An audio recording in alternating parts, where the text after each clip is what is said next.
So how do you guys, I know you guys know each other. Did you go to school together? How do you guys know each other? Yes. So Okay. Creighton and I actually grew up together in Greensboro.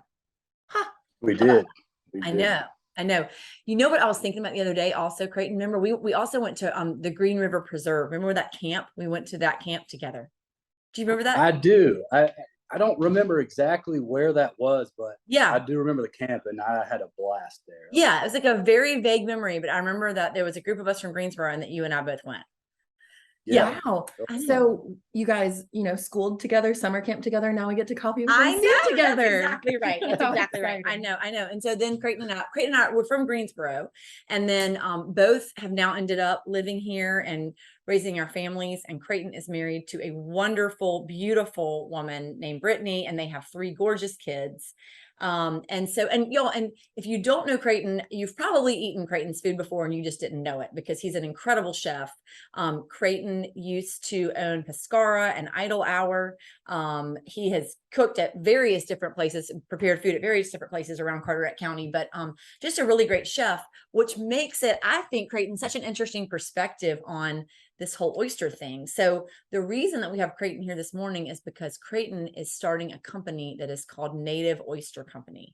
And if you don't follow them on Instagram or Facebook, go ahead and follow them now, because the content's so much fun. Just kind of seeing, it's beautiful. First of all, I mean, it's kind of a lot of stuff that's going on in the background with you out in the water locally and going out to check on things and that kind of thing. But it's also so interesting. I love oysters, but I sure don't. I don't know a lot about them. Right? Mm-hmm. Yeah. So Creighton, how did you get into this?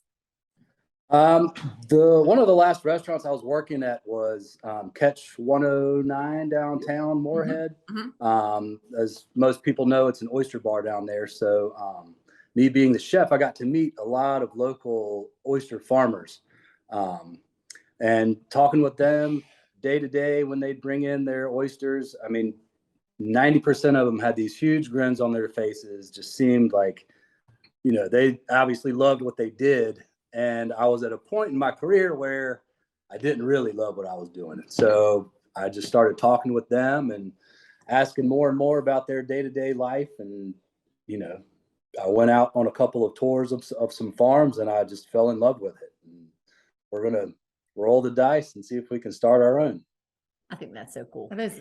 Okay, so what does that look like? Like for those of us who, I mean, when you have an oyster farm, it's in a specific location, right? You have a place where you're cultivating the oysters. Am I using the right terms even? Yeah, you are. Okay. So yeah, you go out basically and pinpoint your what you would propose to be your lease. You have to go through the state, through the Division of Marine Fisheries, and they have to come out and approve it or disapprove it, depending on if there's living creatures there, seagrasses, whatnot. And once they approve that, you can apply for 2 different types of leases: a bottom lease, which is obviously the bottom, a top lease, which is obviously the top, or you can apply for both, which is called the water column, which you can farm both bottom cages and floating gear, which most people will see the gear floating on top. If you've seen the PVC pipes all around the Newport River. Okay. Yeah. So, and so what do you have, Creighton? Right now, I'm subcontracting a lease. Okay. I'm waiting on the DMF to approve my lease. But right now, I'm working with Crystal Coast Oysters, using his quote unquote land to help cultivate and grow my oysters. Okay. So are yours on the bottom or the top or the water column? They will be both. Right now, they're on the bottom. I bought them about 5 weeks ago. So, and they were tiny. They were about 6 meters big. So oysters grow about 1 millimeter a week. So they've by now almost doubled in size. And so once they double in size, they're in certain size cages. So once they grow, you have to take them out, and we put them through a tumbler, which basically separates the sizes. And from those different sizes, the bigger ones go in bigger cages, the smaller ones go in smaller cages, for them to grow more evenly, I guess you would say. So what's the timeline from start to finish? So from when this is not the right term, but when you plant them in your farm. When you plant your oysters. Sure. To when you harvest. Is it plant? I mean, yeah, they come as seed, oyster seeds. So, I mean, technically they are being planted in the water. Okay. Our timeline, and it all depends on what size oyster you're going for. Mhm. But I believe what I'm going to go for initially will be the raw bar size, which is typically smaller sizes. Okay. And that can range anywhere from 10 months to 14 months, Cool. depending on water temperature, salinity, stuff. Okay. So hopefully 10 months will be the quickest process. Okay. So in other words, about oyster season next year, you'll be totally ready. Well, and it's weird that because there are oyster seasons. There's a wild oyster season, and with farmed oysters, we can harvest year round. So during the wild season, that's when that old wives' tale comes in. You can only eat oysters in a month that has the R in it. Right. And that is typically because the months that don't have the R, those are when those oysters are spawning. And so you don't really want to eat the oysters when that's going on, just because it murkies up the water, and apparently they can kill you. Sure. Yeah, which is not ideal. Not, But with a farm No. oysters, then So with farmed, okay, so there's two different types of oysters, like I just said, wild and farmed. So the wild are called diploid oysters, whereas the farmed are called triploid. Okay. I can't really get into the science because I don't know it all that well. Sure. But with the triploid, the farmed oysters, those don't ever spawn. Huh. So Wait. Can we just back up for a minute? So is what you're saying that the farmed oysters, the triploid oysters, are also safer? They are safer. Yes. I think that's really interesting. I mean, I do know some people. Well, I mean, it's still a raw seafood, so Sure. But I'm saying as far as those things that they say are the kind of that you really want to be careful about. So those rules no longer apply when you're talking about a triploid or a farm raised oyster. Correct. I just did not know this. Did you? Not one Okay, bit. so that's interesting because Creighton, when you were saying earlier, when we first hopped on here before we started recording, you were saying that June was kind of the timeline, and I was thinking, okay, but then you really can't eat them for another. I mean, you really wouldn't harvest them for another 3 months, but that's not right. That is so Never knew cool. Okay, so like when we eat at restaurants here locally, since you have such a great knowledge of all that, where are the oysters typically? I mean, I'm sure it varies, but generally speaking, where do the oysters come from? Well, here in Carteret County, a lot of them are farmed and delivered to the restaurants locally. Cool. And that can be anywhere from the Newport River to the North River. I mean, it's a lot of local product. Okay. But I mean, there's oysters that grow all over the East and West Coast. I was about to say country, but that's not true. Sure. No, mostly on the coast. Can you, between a diploid and a triploid, can you taste the difference at all, or are they the same thing, essentially? I would say they're pretty much the same thing. Like if you, and I'm sure like a true connoisseur, I don't know what like a sommelier for a wine. What's that called? Call that for oysters. Yeah. I don't know, but I mean, maybe they could tell the difference. I was curious if like we were sitting at an oyster bar and we'd be like, oh, it's a diploid or right. a triploid. Yeah.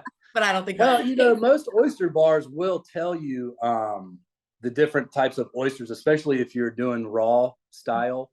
Okay. So like these will be the Kumamotos from Washington State. These will be the fat bellies from here in Carteret County in the Newport River. These are the natives from the Newport River, whichever one they are. And with that, you can tell a difference in taste for sure. That's so interesting. Okay, so yours are going to be from the Newport River, is that right? That's correct. Okay, so like what is the flavor profile of an oyster from the Newport River? If you said you can taste the difference, how would you describe that? Are they saltier or less salty, or you know that salt's like my main point for oysters? Sure. Yeah. They are salty. Not like overpowering. It's not like you're just biting to a big chunk of salt. They've got a buttery finish, super smooth, with just the right hint of salinity. And it's wild that in this area they've started to call the whole Crystal Coast the Napa Valley of oysters, because there are so many different farms that each different farm can make a different flavor profile of oyster. And that just is based on the water quality, the salinity of the water, the temperature of the water, whether there's fresh water going into the saltiness to make it a little bit brackish. It's pretty cool. It's a cool little niche we're in. We might start really putting the Napa Valley of oysters in all of our listing descriptions. I really think we should. Great. I think that seriously is so cool. I really do think that's amazingly cool. I didn't know any of this. Okay. So logistically, I have one more question, which is, at this stage in the game, what's the hands-on process for you? Like, how often are you going out there and interacting with your little oyster babies? And then as they get bigger, like how does that change in terms of what the hands-on aspect is for you? What's your parenting approach? It changes drastically. Okay. At first, so I got them, like I said, about 5 weeks ago, and I planted them, and I left them in for about 3 weeks and went back and checked to see if there was any mortality, to see how the growth rate was going. No mortality that I saw. The growth rate looked awesome. Yeah, it was pretty cool to see. I mean, just in that short amount of time, how big they've gotten. But once a full farm goes into effect, you've got more oysters coming in, so they'll be in different stages. Okay. So when I work with Crystal Coast Oysters, I'll go out there every day because I think he has like over 2 million oysters in the water right now. Wow. So there's always something to do, whether it be cleaning the gear, which is a big part of the process, is keeping all the gear clean because of the biofouling, like seaweed and barnacles and the little sea squirts. They can get on the cages and, I mean, just cover them, which will restrict all the water flow, which is their lifeline. So, man, this is so interesting. It really is. Okay, so who is your target audience once the oysters are ready? I mean, I guess to your point, if you start adding in additional batches or whatever behind it, then at some point you would have enough that you could, I'm sure, satisfy the needs of all sort of different types of clients or demographics. But I mean, are you going to sell to restaurants? Can we buy oysters from you when the time comes? What will that look like? Starting out, I'm going to sell to anybody that's willing to buy my oysters. You can count us in. Yes. Awesome. Well, going back to my name, native, I mean, I'm a native Carolinian. I'm not native to Carteret County, but I've been down here for over 15 years now. So I'm somewhat of a native to this area. And, with the small niche community that we have down here, so many people love in our area to support locals. So I'm willing to hand deliver to locals as long as I can. That's cool. That's so cool. That's so awesome. Creighton, I see behind you that is your logo. Love your logo. Can you pick that up, or is it? Yeah. I'm sorry. I can't tell how far away it is from you. It's really cute. From this angle. Okay. Good. I would personally. I just wanted you to show it to everybody because I would think the logo. It's so cute. I want a hat with that on it. Yes. Oh my gosh. Hats and stickers and shirts are in the works. This is my wife's masterpiece. By the way. So she nailed cute. It. Good job, Brittany. She nailed it. It's so good. Yes, we definitely sign us up for some gear for sure. That's so awesome. Absolutely. Yay. That's part of the business, Absolutely. The branding and the logo and the absolutely merchandise. Yeah. Love it. Oh my gosh. I'm really excited about this, Creighton. And you know what? I think it's so cool how this totally plays into kind of I feel like that's something that you've always been so good at is I was talking about the flavor profiles and stuff. You kind of lit up talking about that. In fact, that's always something that you've been so great at, figuring out how to pair things together and understanding their profiles and explaining them. I feel like you've always explained them really well too. So I love that now that's just now it's transferring to oysters, which is so cool. And you're able to be outside. My last question for you, I promise, is are you able to take your kids out there with you? Do they get to go with you when you go out to check on things? They've gone out there before, yes. And that is one of the biggest pluses of starting this, because when I've had my restaurants and when I've worked in other kitchens, obviously the kids could come in there anytime, but I would always feel conflicted on, do I pay attention to my kids when I know there's a million other things that I have to keep my eyes on? Obviously I've got to keep my eyes on my kids when they're on the oyster farm because I don't want them to fall and cut themselves up, but they can come out there with me anytime and I mean, I started this to be a family business, Smart. and hopefully it'll continue that way for years to come. And think about all the cool lessons that they're learning alongside you when they're out there, growing up. Absolutely. A lot of folks, our friends at Shank Family Farm did the same thing. So they really they started cool. the farm because they wanted their kids to grow up and learn how to, the value of hard work and how things operate on both the business side and the hands-on side. So I think that's really neat. I think that's really neat too. Cool. Man, well, I'm pumped, Creighton. Thank you for talking to us this morning. And Thank you for having me on. Oh my gosh, are you kidding? Okay, now we'll post some links so that people can follow you on Instagram and on Facebook. And then your only job is just to let us know when the swag is in. So we can Absolutely. we can buy ours. I'm Yes. excited about that. Yay. Perfect. Okay. Oh, we want to ask the final question. Golly, you guys. So Creighton, we ask all of our guests this question. You scared me for a second. I know, I'm sorry. I got really panicked. It's okay. It's okay. We're asking it now. So we're curious, what's been saving your life lately? What have you been grateful for? I've been grateful for a lot of things. The job that I currently have has allowed me to be at home a lot more with my wife and kids. Whereas prior to, I wouldn't ever see my kids. I'd see them for 15 minutes a day, take them to school, drop them off, and I'd come home and they'd be asleep. So being able to be around my children and my wife and be a part of the memories instead of seeing pictures of the memories.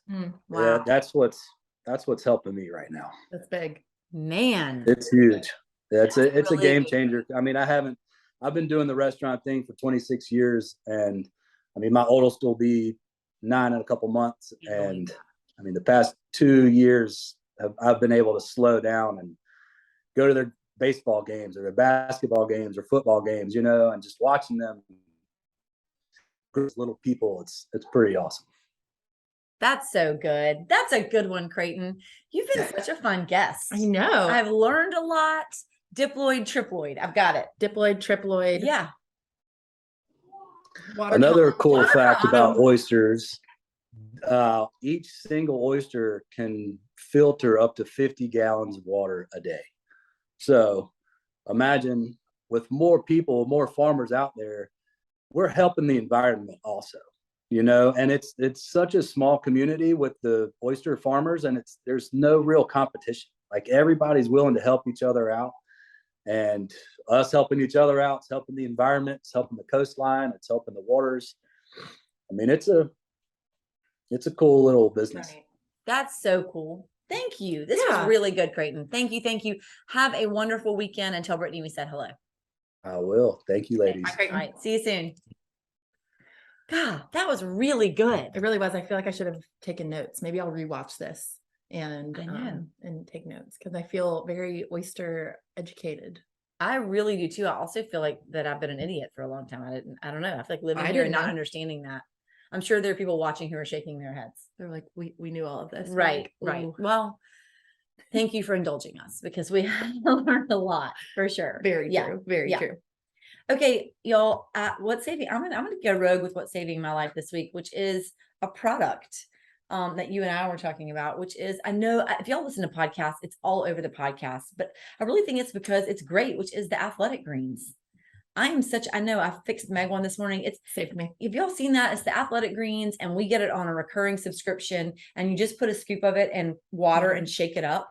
It's really good. I think the flavor is delicious. Me Now, too. I don't know if everybody would feel that way, but what I like about it is that you get the greens, the nutrients, but also it makes me feel good immediately. Yeah. I'm a little more energized without, is there caffeine in it? No, I don't think there is caffeine in it. It's just like vitamin B. I just made that up. I'm trying to think of what are the vitamins that give you energy. It's B12. We'll stick to real estate, people. Don't Okay, worry. that's right. Don't listen to me. But I can tell you anecdotally, without understanding the science behind it, that athletic greens, it makes me feel good. So if you haven't tried it, and I think if you go online to athleticgreens.com, I think they'll send you some free samples. They will. Yeah. So worth a shot if you think you might need a little bit of extra energy and some nutrients. It's a good one. Okay. That's what's saving my life. What's saving your life? On top of athletic greens. So when Creighton was talking about what's saving his life with the, being able to be home with his kids and stuff like that, that took me back to, my dad feels the same way with growing up and stuff like that. He had a job where he was gone from 2 p.m. to 1 a.m. And he was a sportscaster. Yes. And he's been on Coffee with MC before. Yes. And he just had an interesting schedule based on when the news aired and things like that. And he would miss bedtime. He would miss me waking up in the morning. Not his fault by any means, but we would really reconnect on the weekends when we could, when it wasn't football season or baseball season or basketball season. But now he's in a job very similar to Creighton, where he can be home for dinner with my mom. And that's so great. I can call him at 5 p.m. because I know he's off work, and he can come down here on the weekends and things like that. So when Creighton said that, I was like, oh man, like that's definitely saving my life, being able to kind of be on the same schedule as my dad, regardless if we live in the same area. It's really a game changer. So I know Creighton's kids are very thankful for that, and I know he is too. But that's a good saving one. my life. That's a really good one. Yeah, man. Okay, guys. Happy Friday. I hope everybody has a great weekend, and thanks for joining us. Bye, y'all. Bye.